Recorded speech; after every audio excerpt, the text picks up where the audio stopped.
하나님의 말씀 히브리서 10장입니다.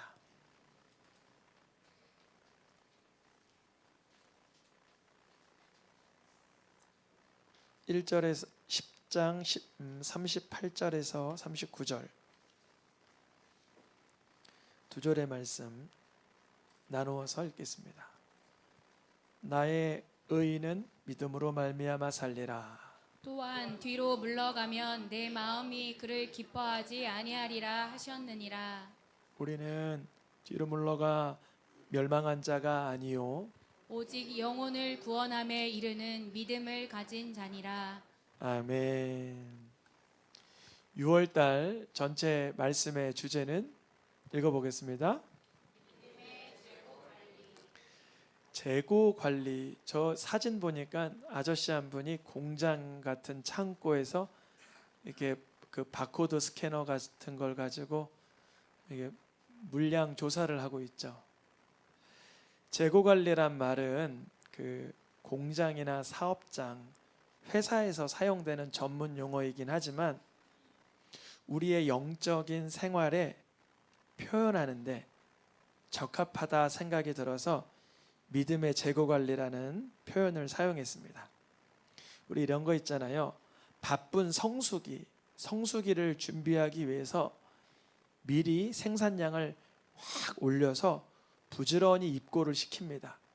이유는 바쁜 성수기 때는 출고에 집중을 해야 되기 때문에 생산 관리에 차질이 있을 것 같아서 미리 준비를 해놓는 거예요.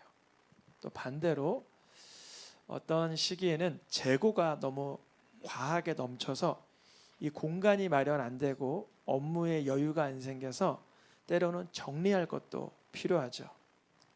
사업장이나 공장, 창고, 회사에서 이 재고 관리를 통해서 생산성을 확 극대화시키든지 효율성과 이윤을 이렇게 추구하는 것처럼 이 원리를 우리 믿음의 우리 영혼의 창고에 적용을 시키는 거예요. 그래서 효과적인 그리고 안정적인 믿음을 관리하자는 거죠. 우리가 평소라고 하면 매일 같은 일상 평범한 시간에 꾸준하게 쌓아둔 기도, 매일 섭취한 말씀은 자연스럽고 익숙하게 일상생활에 활력을 줍니다. 이거는 경험해 본 자가 알아요. 꾸준하게 쌓아진 기도, 근데 그때는 몰라요. 이게 어디 쓰일지는 잘 몰라요. 차곡차곡 쌓아지는 거예요. 매일같이 섭취한 말씀이 어떻게 활용될진 몰라요. 그러나 그렇게 자연스럽고 익숙하게 된 기도, 말씀의 분량들은 평범한 일상 속에서 곳곳마다 양념을 치듯이 촉매제로 쓰임받게 됩니다. 마음속에 아무도 모르게 보관한 누군가를 용서하고 자비를 베풀고 긍휼을 베푼 내 마음의 비밀, 그것은 예수님을 발견하게 되는 지름길이 됩니다. 나는 아무도 모르게 선할 일을 했는데, 누구도 모르게 헌신을 했는데, 그 기저에 있는 그 영적 양식이 예수를 바라보게 한다는 거예요. 내가 요즘에 믿음이 좀 많은 것 같아. 요즘 금식 기도도 하고 철야 기도도 하고 새벽 기도도 하고 말씀 통독도 하고 내가 이웃도 돕고 전도도 하고 내가 믿음이 좀 많은 것 같아. 괜찮아요. 믿음의 그 충족한 그 분량은 나중에 스페어 타이어처럼 위급하고 긴급할 때 꺼내 쓸 수 있는 거예요. 이런 믿음의 재고 관리가 실현되시기를 축복합니다. 때로는 하나님의 말씀에 이번에 한번 순종해 볼까? 미루지 마세요. 순종할 기회는 여러 번 찾아오지 않아요. 저도 인생 보니까 몇 번 안 찾아오더라고요. 순종할 그 기회를 순종하며 결단하는 연습은 우리의 염려와 떨리는 마음을 담대함의 레벨로 바꿔줍니다. 위대한 믿음의 용사로 변화시켜 나가는 거예요. 믿음의 재고 관리, 이제 반대편 이야기를 해보는 거죠. 이제 믿음이 바닥나고 탈진되고 번아웃 되는 상태가 또 있겠죠. 성경에 모세, 위대한 선지자이며 많은 이들이 존경하는 인물, 엘리야, 다윗, 바울, 욥, 이런 믿음의 위대한 분들도 하나님을 향한 믿음의 분량이 바닥이 나고 탈진에 이르는 경험들이 다 한 번씩은 있습니다. 실망, 절망, 고난, 허무함, 낙심. 그래서 그때는 영적인 의지가 바닥이 나고 영혼에는 양식이 메말라 버리는 거죠. 이러한 증상이 있지 않을 때 우리는 영적 무기를 매일매일 같이 구비해 놓는 거예요. 그러면 그 위기의 순간, 그 곤란의 순간 그 무기들을 꺼내어 쓸 수 있는 계기가 되는 것이죠. 그래서 우리 성직자, 목회자들도 사명을 감당하는 분도 아무 일 없는데 기도원을 갑니다. 저도 내일부터 수요일까지 기도원을 다녀오는데 보통 2달에 한 번, 3달에 한 번, 연말에는 1주간 정도, 연초에 1주간 정도 금식하고 절제하기 위하여 기도원에 찾아가요. 뭐 별 탈이 있어서 가는 게 아니라 어제 그젠가요? 주님이 다음 이제 내일부터 수요일까지 기도원 가게 하시면 너무 감사하더라고요. 성도님들도 감사하세요? 제가 교회를 이틀 비우는데도 감사하세요?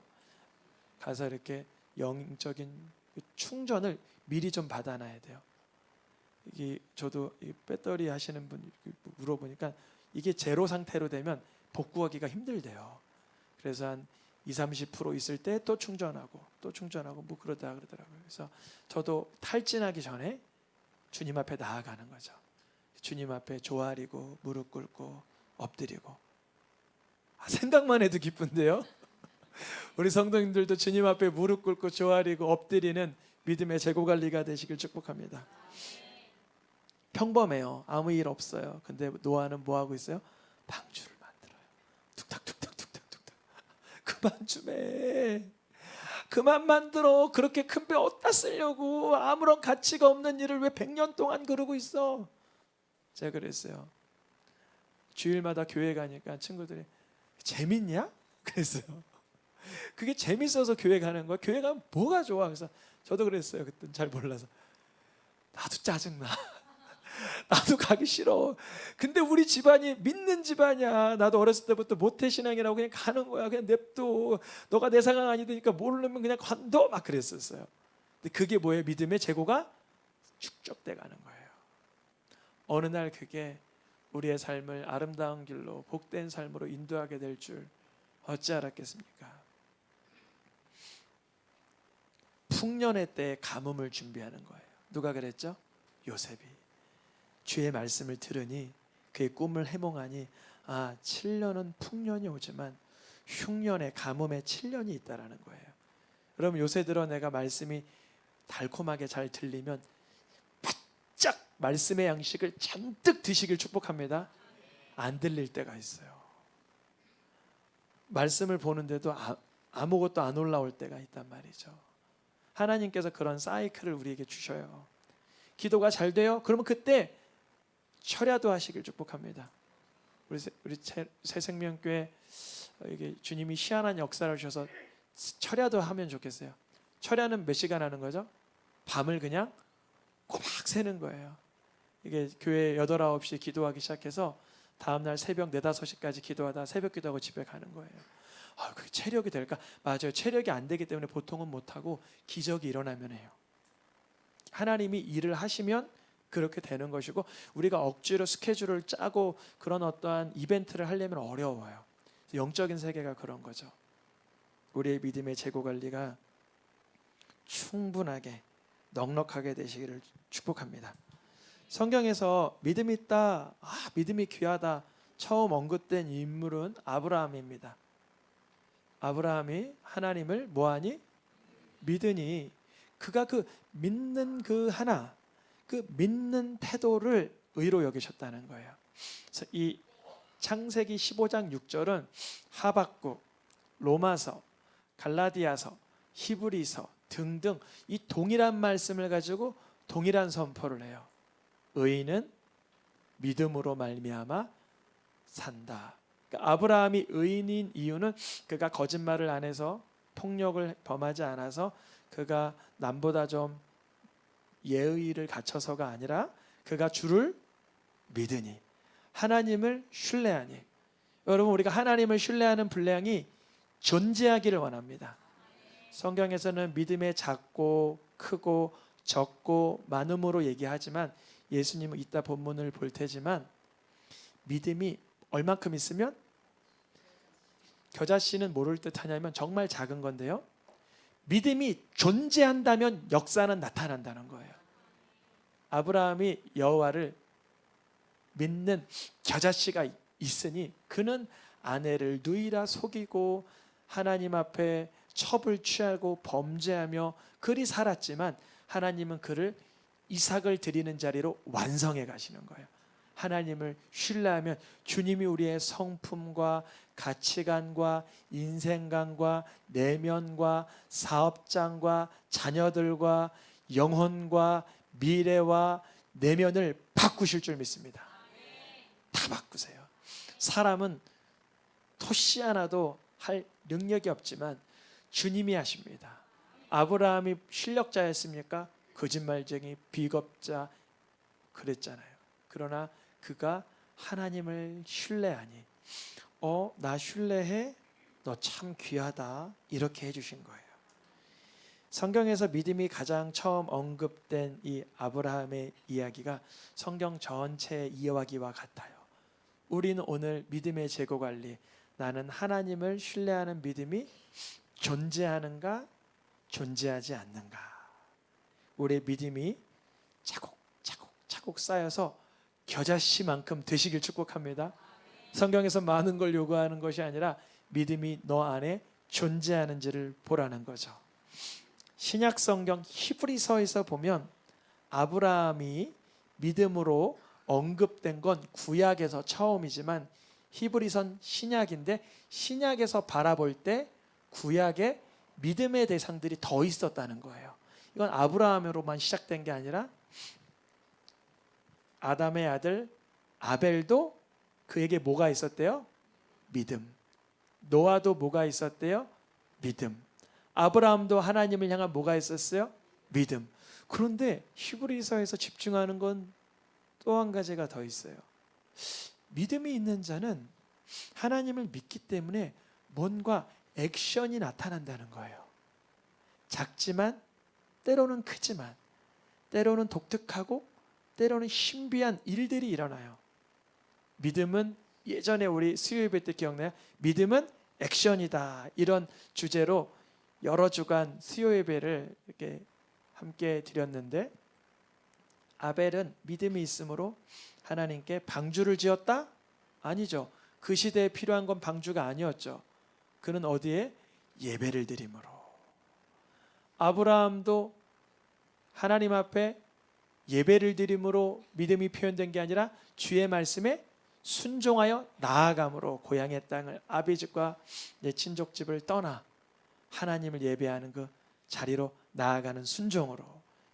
그래서 우리 속에 믿음이 존재하는가는 어떤 모양으로 나타난다는 거예요. 모양으로. 여러분, 사람마다 모양은 다를 수 있어요. 방주를 만들 수도 있고 예배를 드릴 수도 있고 내 삶에 살아왔던 삶을 박차며 새롭게 출발할 수도 있고. 그럼 믿음에 따른 태도, 행동, 행위가 유발되시길 축복합니다. 아벨은 믿음으로 예배드리고, 에녹은 믿음으로 죽음을 보지 않고, 노아는 믿음으로 방주를 준비하며, 창세기 아브라함은 믿음으로 순종하는 이 행위가, 행동이 유발된 것이죠. 하나님을 믿기 때문에 주님을 위해 우리가 태도를 취하면 주님이 반드시 그에 따르는 주님의 역사를 일으킨다는 걸 믿는 거예요. 히브리서 11장 6절에 하나님이 계신 것을 모한 자들, 믿는 자들은 이제 그가 계시기 때문에 주님은 선하고 오르시고 좋으시고 거룩하시고 위대하시고 전능하시기 때문에 그가 계신 것을 믿고 따르는 행동을 내가 표현할 때 주님은 그것을 가만두지 않고 상으로 베푸신다는 거예요. 그걸 믿는 믿음이 중요하다고 예수님도 강조하셨어요. 왜 한 달란트를 땅에다 감췄어? 물어보니까 아이 주인이 구두쇠 영광 같아서 한 달란트 내가 좀 잘 쓴다고 뭐 주기나 하겠어요. 이런 주인을 향한 나쁜 마음을 가졌어요. 그러나 10달란트 5달란트 가진 자는 주인을 인자한 분으로 상 주시는 분으로 인정했던 거예요. 우리의 이 믿음 생활에 열심과 열정이 언제 따르는지 아세요?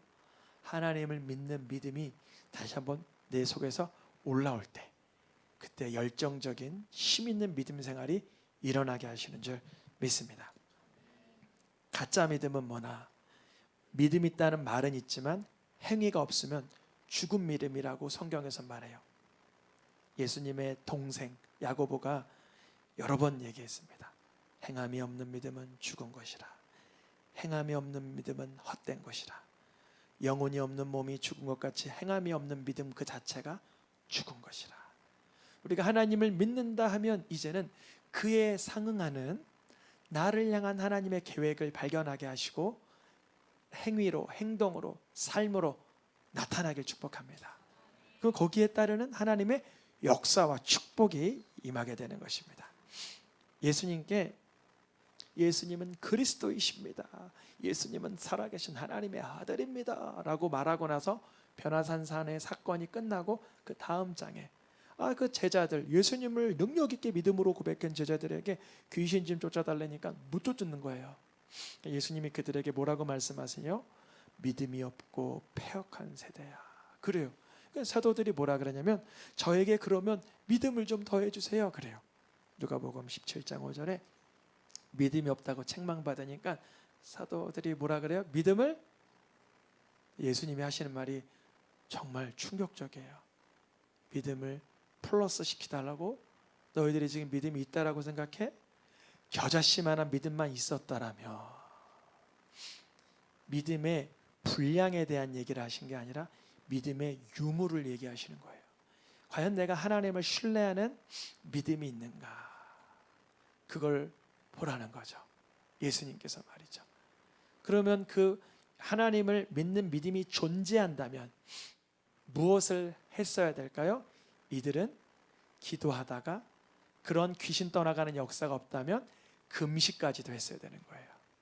성경에서는 무엇하라 그래요? 기도와 금식 외에는 이러한 유가 나갈 수가 없다.